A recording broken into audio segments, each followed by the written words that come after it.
Ayun guys, pagka-break ko nga, naisipan kong mamili ngayong oras na 'to kasi nga kanina pagtingin ko sa ref namin wala na pong laman, wala na pong ulam yung mga alaga ko, wala na silang kakainin, paano na lang 'di ba?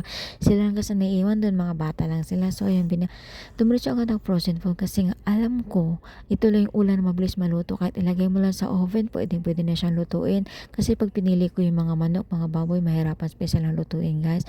Bumili na rin ako ng tinapay, syempre sasama natin ng Milo para may partner, 'di ba?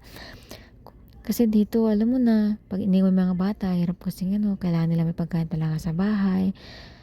Ayun, kung minsan talaga maganda talaga 'pag nakasulat yung mga bibilhin mo, hindi mo saan saka na pupunta, iisipin mo kung bibilhin mo siyempre.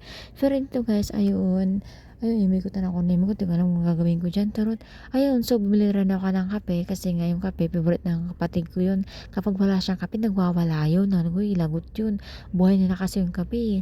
Bumili ako mga dilata, yung mga bilis nilang lutuin din, syempre, yung mga canned goods, bumili ako ng luncheon meat. Ayun, mabilis na lutuin. Alam mo dito guys, hindi ko alam kung magkano aabutin ng pinamimili ko ngayon, eh.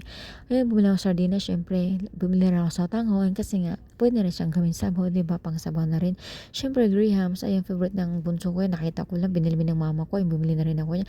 Ayun, napadaan ako dito sa may Indomie ibig sabihin noodles yan guys. So, ito yung sikat na Indomie na ulam doon sa Middle East kapag nag-OFW ka sa Middle East, ito yung lagi nilang binibili as in super super, 'di ba? Ayun, minsan bumili din ako dito, napanood na ako sa isang Korean, yun, Korean noodles, ayan. Bumili na rin ako, walang paliwiligan. Favorite ko din yan, eh. Pero isa lang bibili mo kasi super mahal. Charot, magkano ba naman yan, 'di ba? Isang 50 plus na, 80 plus na. Pinili ko yung mas mura-mura lang, syempre, o 'di ba? Ayun, sa diretso na tayo sa counter, punta na tayo, magbabayad na tayo. Tingnan natin kung paano naabutin natin pinamili, guys, 'di ba? Alam mo yung tipong yung 645, ilang oras mo siya pagtatrabaho pero saglit mo siya magagastos, 'di ba? Tingnan mo naman 'to pinamili ko, tingnan natin kung ang aabot talaga nito. Yan lang 'to. Pero naku, alam ko 1,000 na mahigit yan. As in super nagulat nga ako, ganyan ang inabot ng gano'n, 'di ba? Saglit